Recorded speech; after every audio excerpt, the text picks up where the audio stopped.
Get ready for another international adventure. This time, we're visiting one of the countries that Filipinos can travel without the hassle of applying for a visa. For our next trip, we're heading to Taiwan for 4 full days from July 15 to July 20.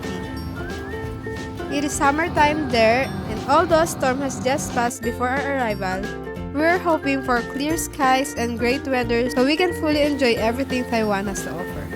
From the lively night markets and delicious local food, to stunning views and some of Taiwan's most popular attractions, come along as we discover why this destination is a favorite among travelers. Let's begin our travel adventure.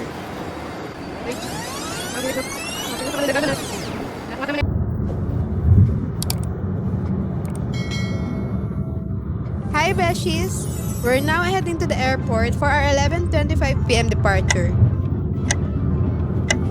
We always make it to the point to arrive early to avoid the stress of rushing, long queues, or any unexpected delays.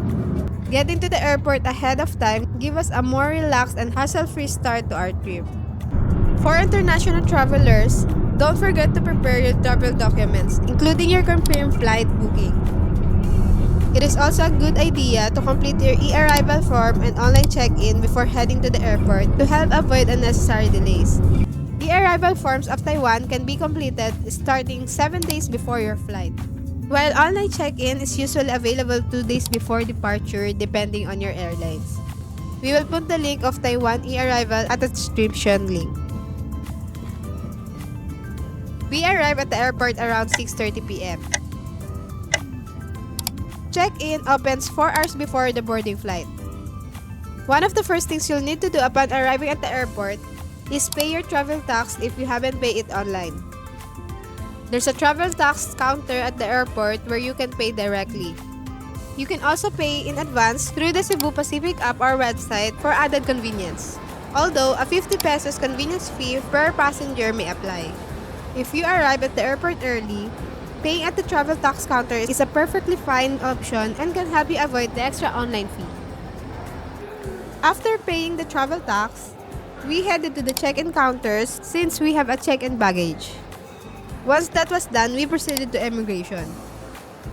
The entire process took less than an hour because the airport wasn't crowded today. With everything completed, it was finally time to relax before our flight. Our boarding time was still at 10:45 p.m., so we had plenty of time to rest. Since the Marhaba Lounge was closed, we decided to try the A Lounge instead.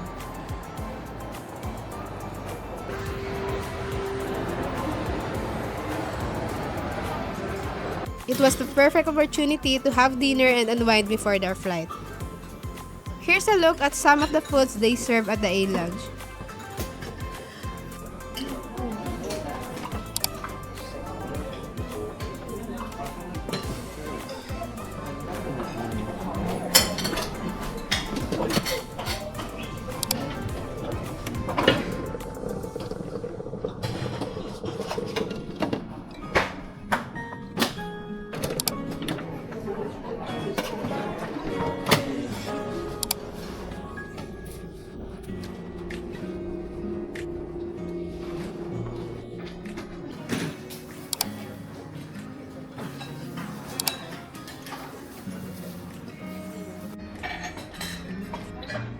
We spent about 2 hours before making our way to the boarding gate.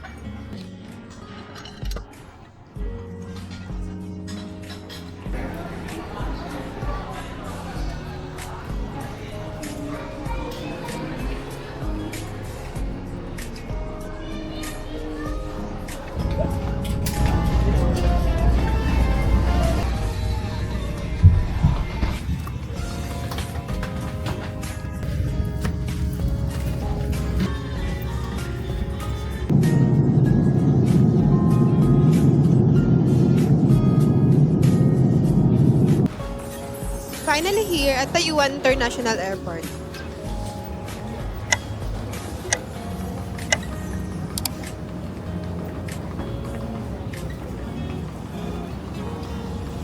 Since we wanted to get some rest after our flight and not worry about booking an Uber upon arrival, We booked an airport transfer in advance through Klook for just 2,645 pesos. It made our arrival much more convenient as our driver was already waiting for us at the airport. We got outside the airport at around 3:18 a.m. Thankfully, our airport transfer arrived shortly after a message to the driver on WhatsApp, making our arrival smooth and hassle-free.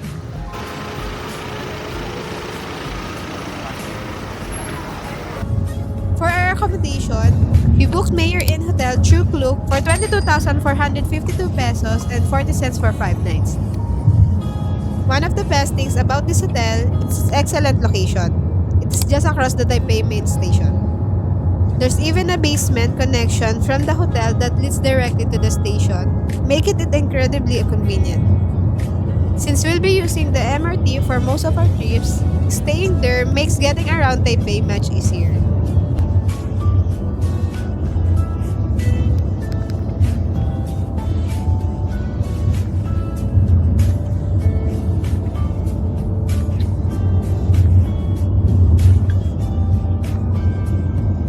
We finally arrived at the hotel.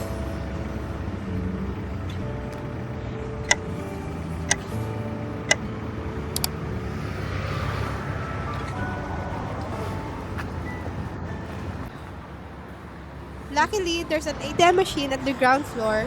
We withdraw some cash before going to the lobby. The hotel lobby of the Mayor Inn is located on the 5th floor.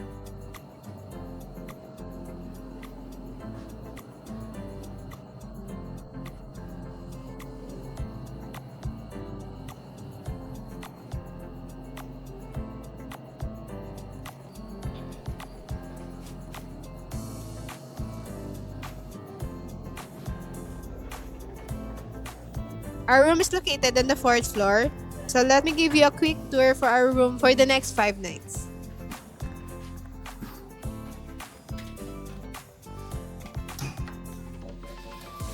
We booked the superior double room, which is the only available room on that day. The bed is a little small for the 3 of us since we're traveling with a toddler, but it was still comfortable and manageable for our stay. We also choose the room with the window. Technically, it does have one, but the view is completely black, so there's really nothing to see. At least the listing was honest. It has a window but just not a view. Aside from that, the room is clean, spacious, and well maintained.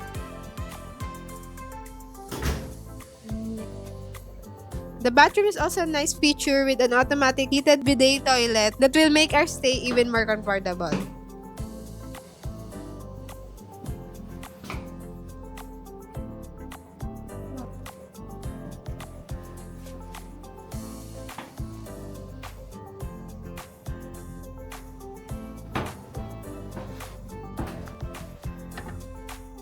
Overall, the hotel was good. The only downside was the black window, but everything else met our expectations.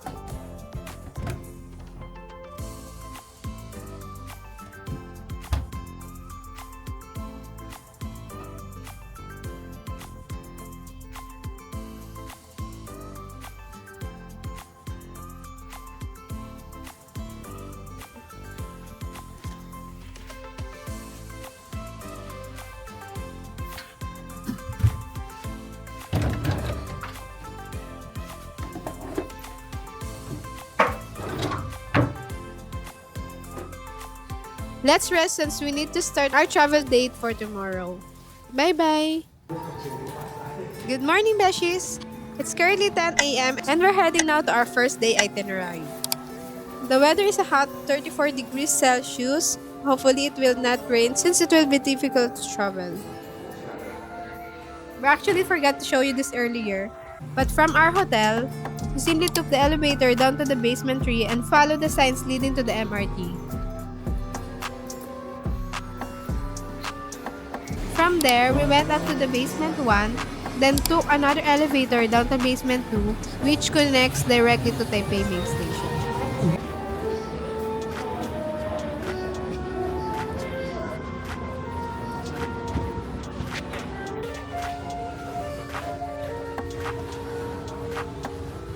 It can be a little confusing at first since each elevator connects to a different basement level. Hopefully, we won't get lost while exploring over the next few days. Before we head out, let's get an easy card first.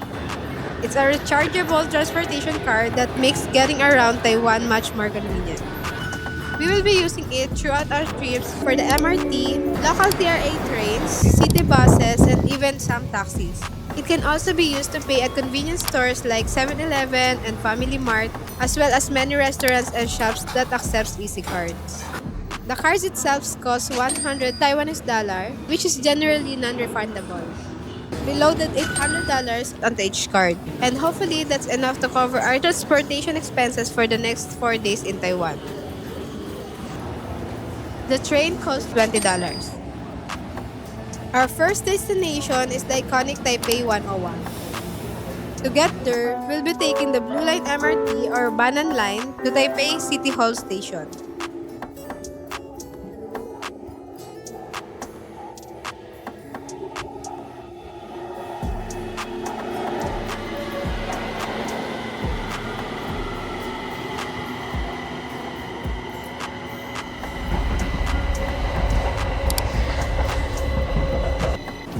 We arrive at Taipei City Hall Station.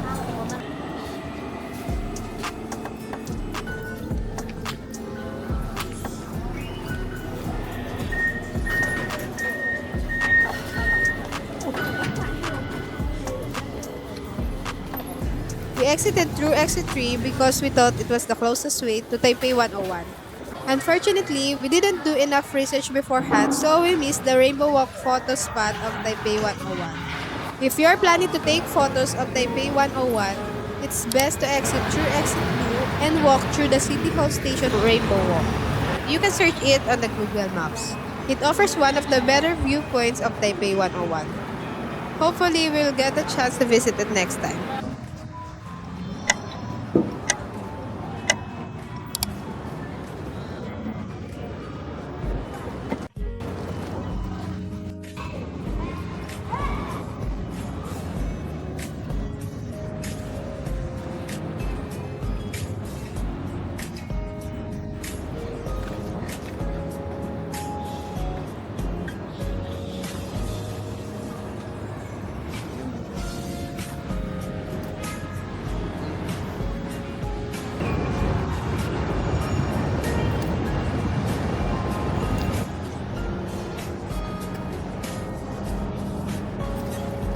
While walking to Taipei 101, we came across an Ichiran ramen restaurant. Since we hadn't eaten breakfast yet, we decided to stop for brunch first before continuing our travel.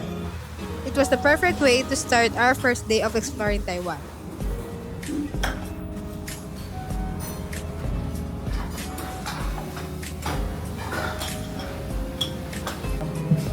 We ordered a bowl of ramen for $310 each.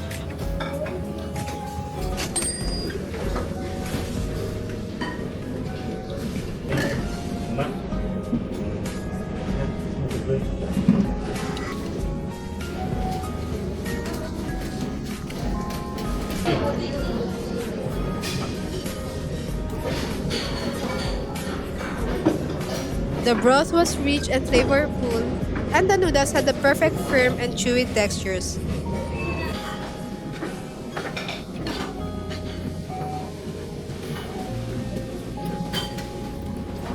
We definitely give it a perfect 10 out of 10. In our opinion, it is absolutely worth the price. After recharging, it was finally time to head to our first destination. Taipei 101 is visible here. Let's go near to get a few photos and videos. The summer weather here is no joke. It was extremely hot. There was barely any winds and the sun felt intense on our skin. If you are visiting Taiwan during the summer, make sure to bring sunscreen, stay hydrated, and wear light, comfortable clothing to protect yourself from the heat. Finally, we're here at the iconic Taipei 101.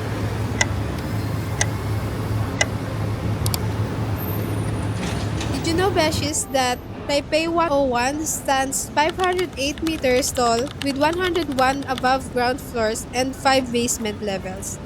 It held the title of the world's tallest building from its completion in 2004 until 2010 when the Burj Khalifa took over the record. Even today, it is still one of the most recognizable skyscrapers in the world and must-visit landmark in Taiwan. Taipei 101 also has an observation deck where visitors can enjoy 360 degrees views of the cities from the 89th floor. If you'd like to experience it yourself, we leave the booking link in the description below. Since we only have 4 full days in Taiwan, we've packed our itinerary with as many attractions and landmarks as possible so we can show you more of what this beautiful country has to offer. Hopefully, we'll get to visit the observation deck on our next trip. But for today, let's just enjoy the view of Taipei 101 from the outside. Our next stop is Chiang Kai-Shek Memorial Hall. At the basement, there's an exit here leading to the Red Line or Tamsui Line MRT, and that will be on our way to our next trip. Let's go down to the platform. The train fare costs also 20 Taiwanese dollar.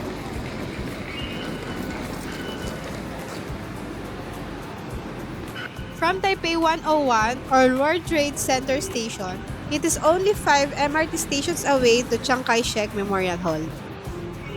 Just remember to check the train's destinations before you board so you don't end up going the wrong way.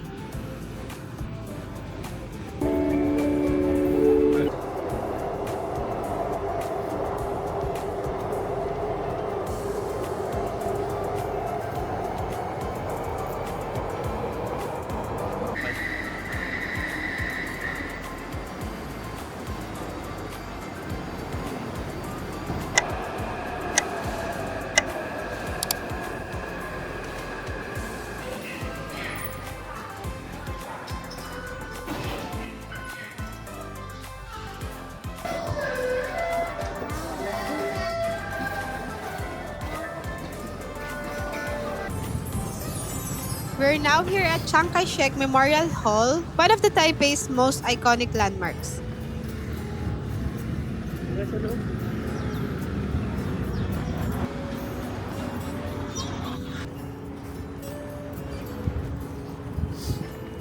It's super hot here.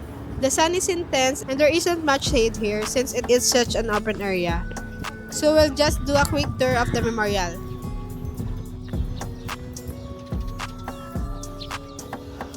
It's officially opened in 1980 and was built in honor of former President Chiang Kai-Shek. The memorial's beautiful white walls symbolize purity, while its distinctive octagonal blue roof represents good fortune and freedom in Chinese culture. It is definitely one of the must-visit attractions when exploring Taipei. Unfortunately, we weren't able to climb up to the main hall because the weather was just too hot. But if you're visiting on a cooler day, it's definitely worth climbing the 89th step to the top. Inside, you'll find a massive bronze statue of Chiang Kai-Shek along with exhibits that showcases life and Taiwan's modern history. So if you have the time and the weather is on your side, don't miss this part of your experience.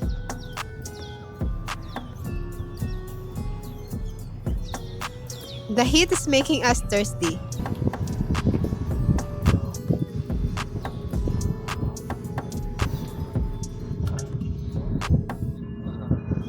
One of the main attractions here is the changing of the guard ceremony. It is free to watch, and the guards perform a perfectly synchronized routines that enjoyed both by the locals and the visitors. Luckily, we didn't have to wait long before the ceremony started. We were able to witness the changing of the guards.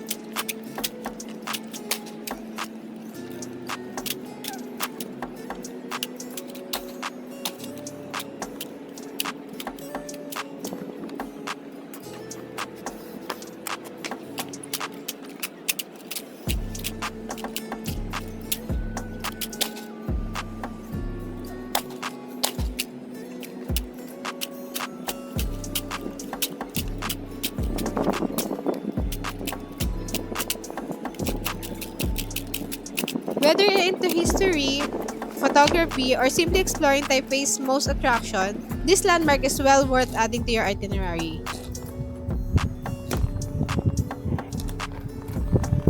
Now it's time for our next itinerary.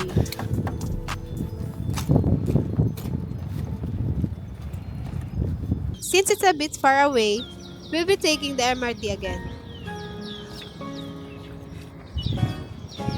From Chiang Kai-Shek Memorial Hall Station, we will ride the Tamsui line all the way to Shilin Station, which is about 20 stops away.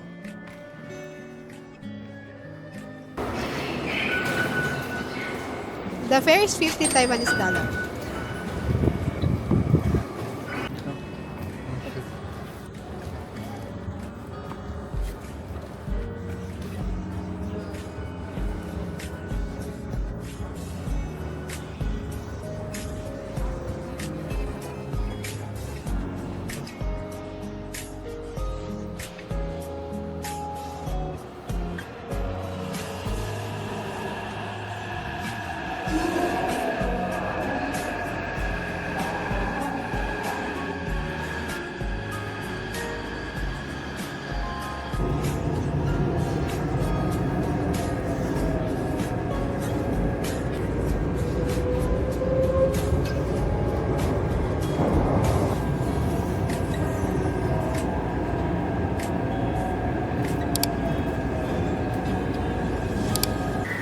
We're now here at Shilin Station.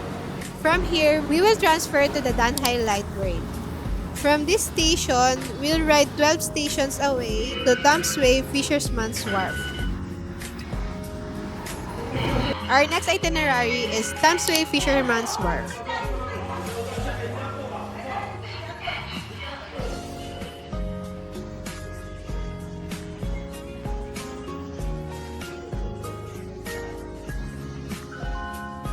The Danhai Light Rail opened in 2018, which connects the Taipei MRT to New Taipei City's Danhai area. It is a modern and comfortable way to travel, and along the route, you'll get to enjoy some scenic views, making the journey just as enjoyable as the destination. The cost is 22 Taiwanese dollars.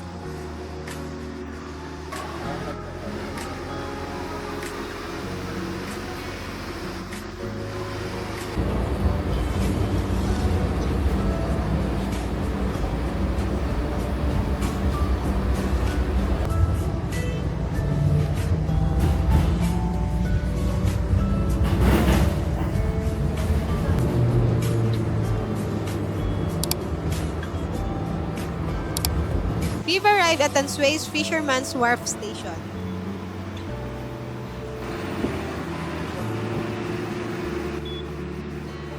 Once you exit the station, just turn left and then cross the streets, then turn right.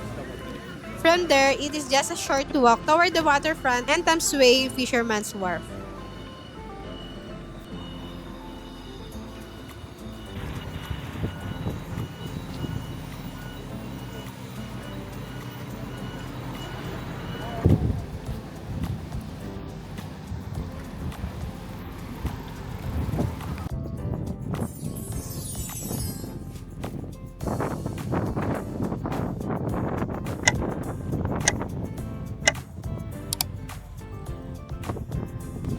Surprisingly, we didn't see many tourists here. We only found out about this place from another content creator, so it may still be one of the Taipei's lesser known spots.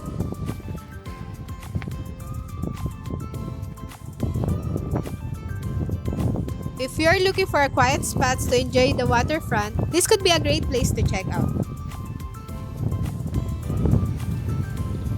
From our research, it was once a busy fishing port, but now, it is a popular place among locals to relax and watch one of Taipei's most beautiful sunsets.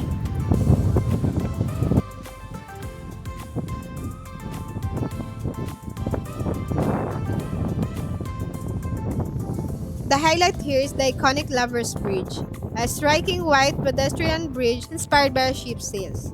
During the day, it offers a stunning view of the harbor, and at night, it lights up with colorful display, creating a beautiful and romantic atmosphere.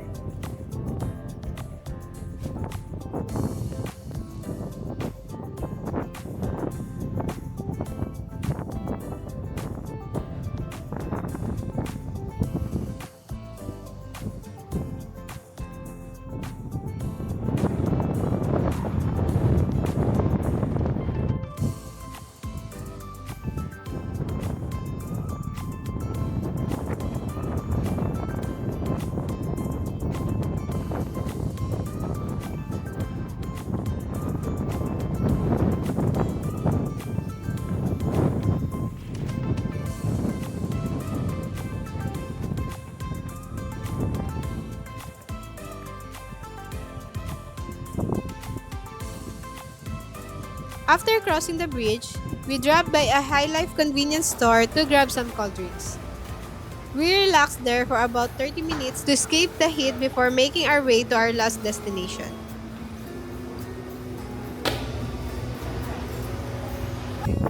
After exploring Tamsui Fisherman's Wharf, we took a bus back to the Tamsui MRT or Red Line.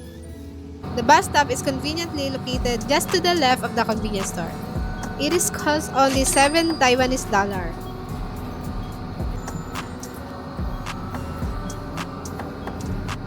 The ride took around 40 minutes. After a couple of minutes, we were back at Tamsui station, ready for our final destination. Our last itinerary will be the Shilin night market. From Tamsui station, it is about 12 MRT stops to Shilin station.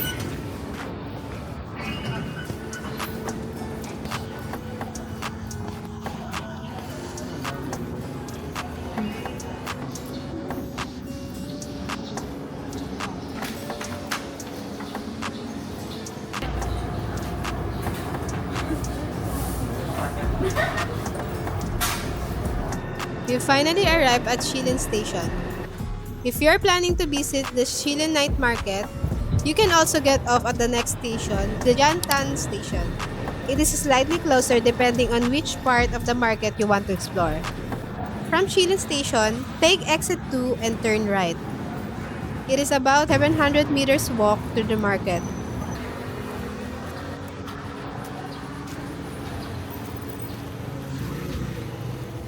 Then, turn left onto Daxi Road and continue until you reach the Shilin Road where you'll find the live Shilin Night Market.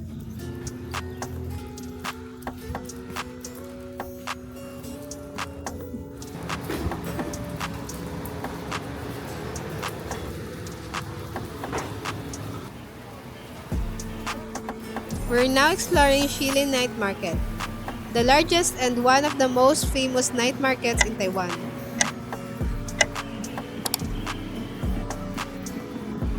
It is the perfect place to experience Taiwan's vibrant street foods, shop for souvenirs, and enjoy the lively atmosphere.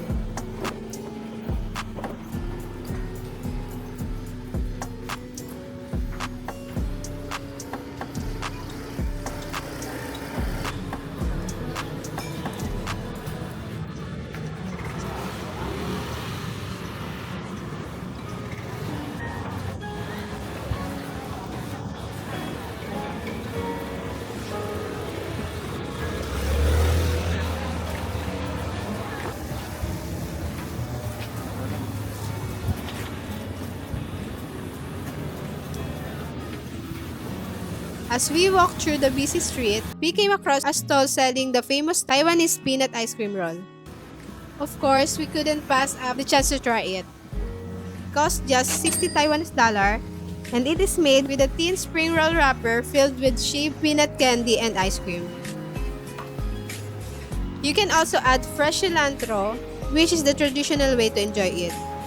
We're not big fans of cilantro, so we skip it, but if you like the flavor, it is definitely worth trying.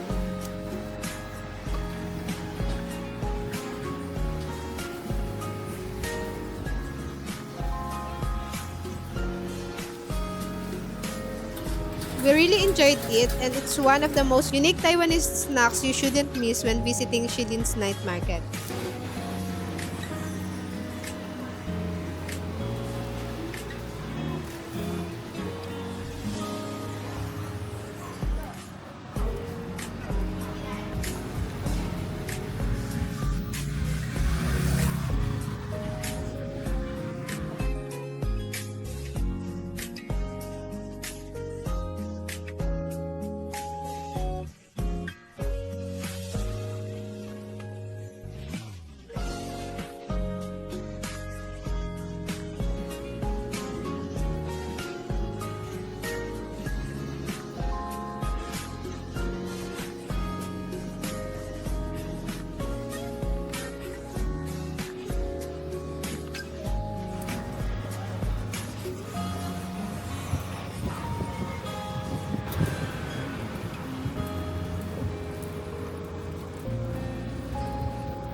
Next, we had to try one of the Shilin's Night Market's famous snacks, the Hot Star XXL fried chicken.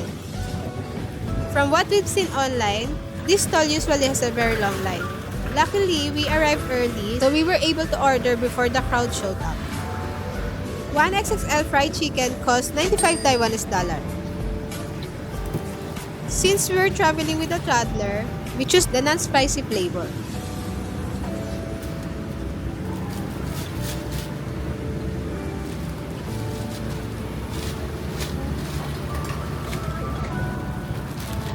The chicken is huge, freshly fried, and smells so good. Let's give it a try. It is very flavorful and definitely a 10 out of 10 for us. No wonder why it's one of the most popular snacks here.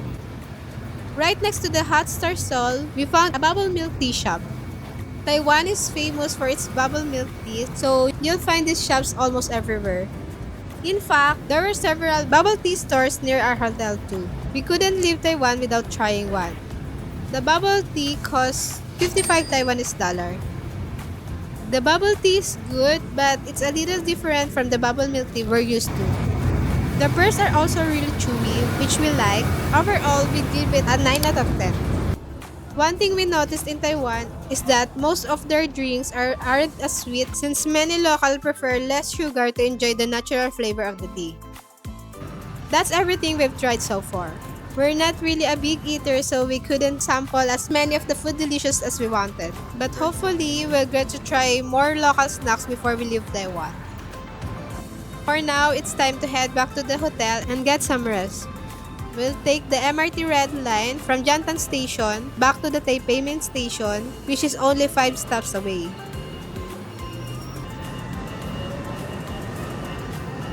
The fare is $20.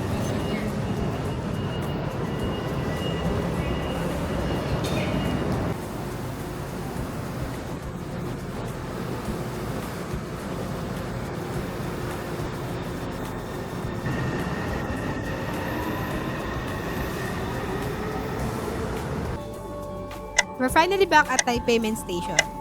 And this is where our little adventure turned into a bit of a disaster.